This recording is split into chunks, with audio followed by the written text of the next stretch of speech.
Industrias Vanilejas, a nombre de su producto Café Santo Domingo, presenta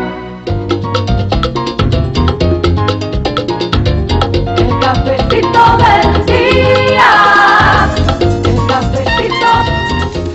Tantos problemas como tiene esta sociedad, ahora resulta que el tema que más preocupa a todo el mundo aquí en la República Dominicana, y parece que en el exterior comienzan a fijarse y a preocuparse, es el fallo del Tribunal Constitucional que retrocede la dominicanidad a 1929.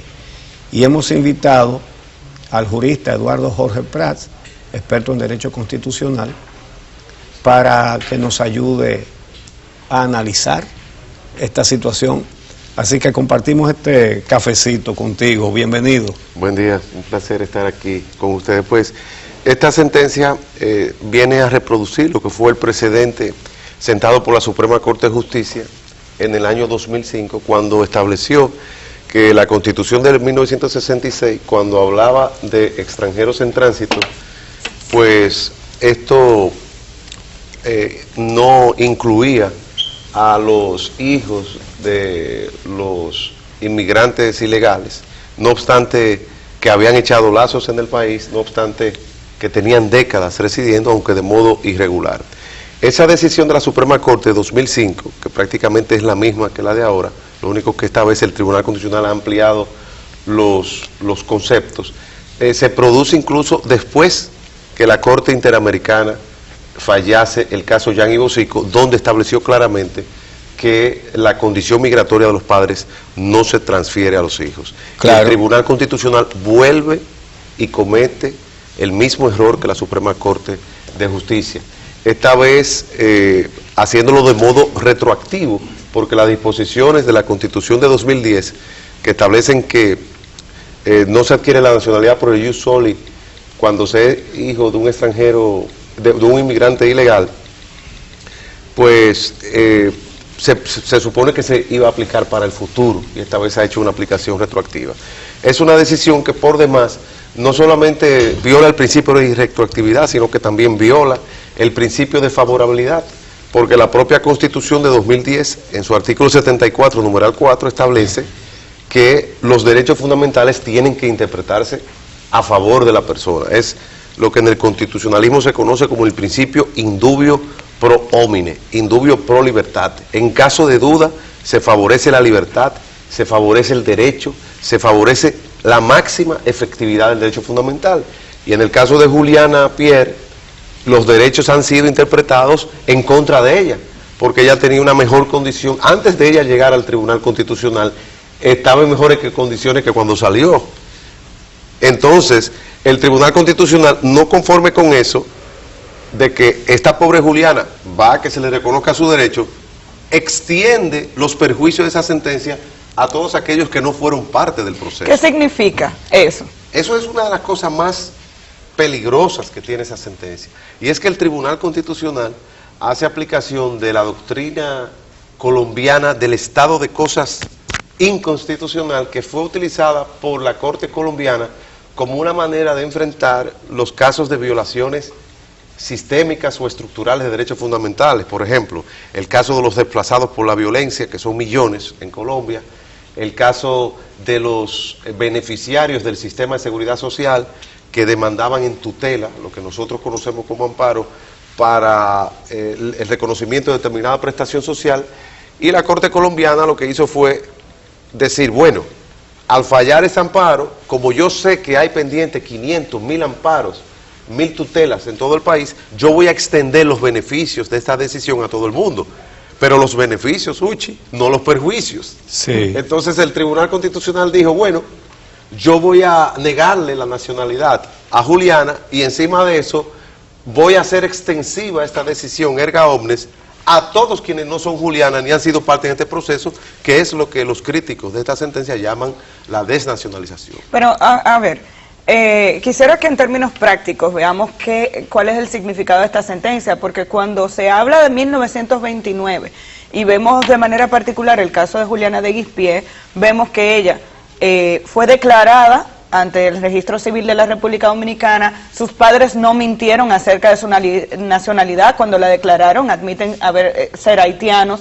Se les registra, ella tiene un acta de nacimiento autorizada por el Estado Dominicano, lo que significa que es legal.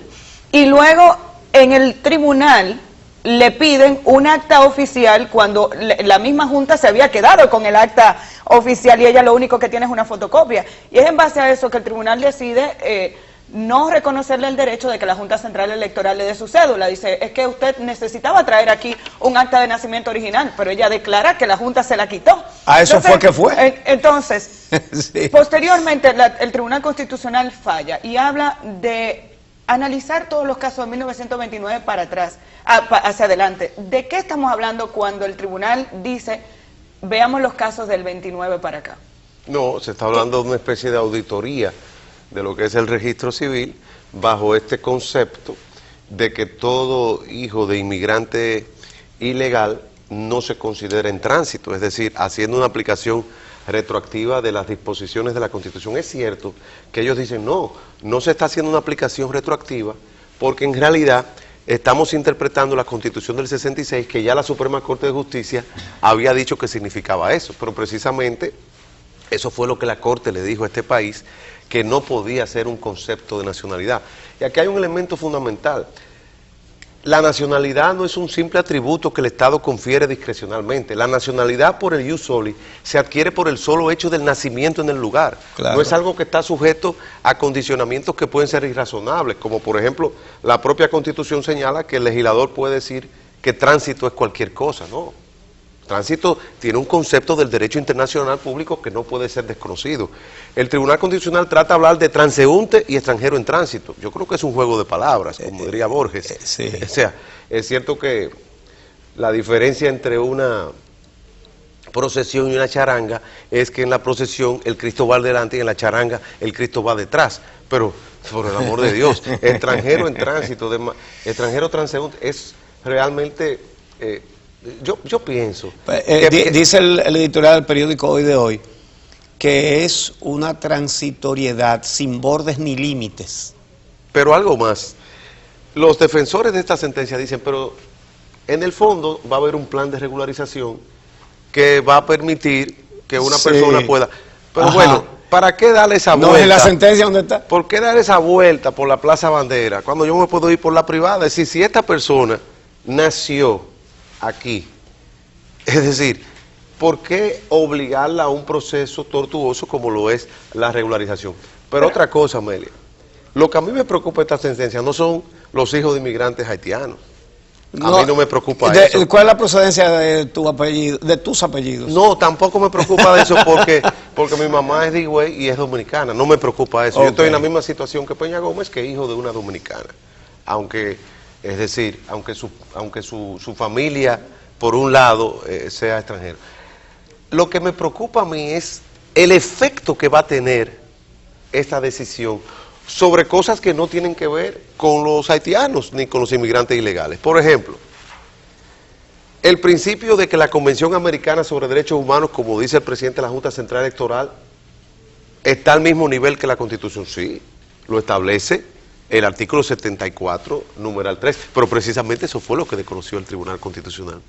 El principio que las decisiones de la Corte Interamericana son vinculantes.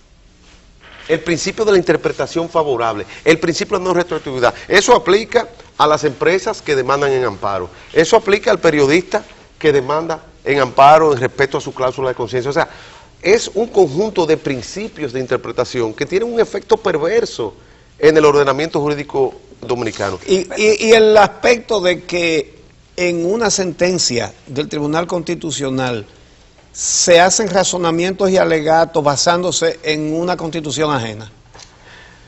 Eso es uno de los, digamos, de las cosas más criticadas, no solo en la República Dominicana, sino de las decisiones de los tribunales constitucionales. Yo ahí tengo el desacuerdo. Yo entiendo que independientemente de que tú adquieras, porque ese sí, hay algo muy cierto. Yo creo que la Corte Interamericana está equivocada en el sentido de que negarle la nacionalidad a los dominicanos los vuelve apátridas. Porque es cierto que la Constitución haitiana les reconoce el jus sanguinis, pero el tema no es ese.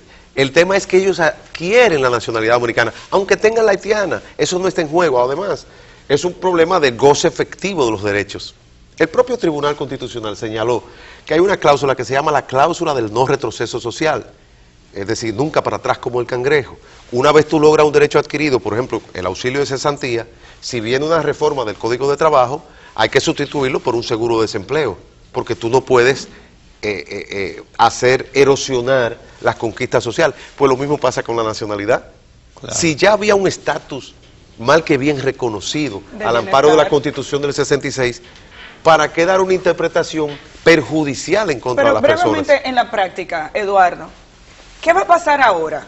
¿Cómo el Estado Dominicano, cuando un ciudadano vaya a solicitar una reproducción de su acta de nacimiento o una cédula, va a decidir a cuáles dominicanos se le va a verificar si sus padres eran inmigrantes ilegales o no? ¿En base a qué criterio se va a tomar esa decisión y a qué nos lleva eso? Ahí hay que estudiar lo que es el plan de regularización, que creo que está en preparación, no creo que está ya en vigor, y hay que estudiar lo que va a ser la normativa de la Junta Central Electoral. Pero definitivamente la sentencia del Tribunal Constitucional no le pone fin a este diferendo, muy por el contrario, va a generar otra controversia, porque el tema de la nacionalidad de los inmigrantes ilegales está pendiente todavía en la Corte Interamericana, y van a venir futuras decisiones. ¿Qué tú prevés que va a pasar en la Corte Interamericana? Lo que yo preveo es que va a haber una reiteración del precedente Jean Bosico. Y lo que ya me estoy imaginando es que aquí va a surgir un movimiento para que nosotros abandonemos el sistema interamericano de derechos humanos.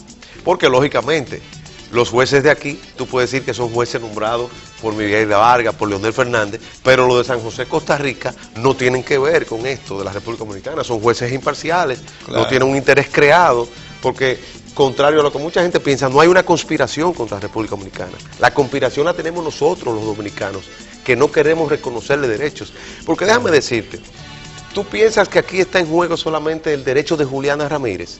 ¿Tú crees que aquí está en juego solamente el derecho de 500,000, de 1 millón de hijos de inmigrantes ilegales? No. Lo que está en juego aquí son los derechos fundamentales de los dominicanos y dominicanas, de los empresarios, de las organizaciones de la sociedad civil, de los sindicatos, de los trabajadores. Es que cuando se dice que los derechos se interpretan en perjuicio de la persona, eso perjudica a los periodistas, a los empresarios, a los trabajadores, perjudica a todos. Por eso yo digo que detrás de Juliana debemos vernos todos y cada uno de nosotros, porque todo y cada uno de nosotros un día, cuando lleguemos al Tribunal Constitucional, nos pueden interpretar los derechos en virtud de esos principios que no responden a lo que es la filosofía ni a la teoría constitucional de esta Constitución que tanto trabajo nos dio aprobar en 2010. Bueno, pues muchas gracias, Eduardo, por aceptar la invitación de venir a tratar este tema aquí. Interesante. La ONU dice que está estudiando esta sentencia y comparándola con los convenios internacionales. Por una cosa, Uchi, por una cosa, esta Constitución Dominicana dice que la República Dominicana es un Estado abierto al derecho internacional, pero hay gente que lo quiere cerrar. Pero el artículo 26 lo dice.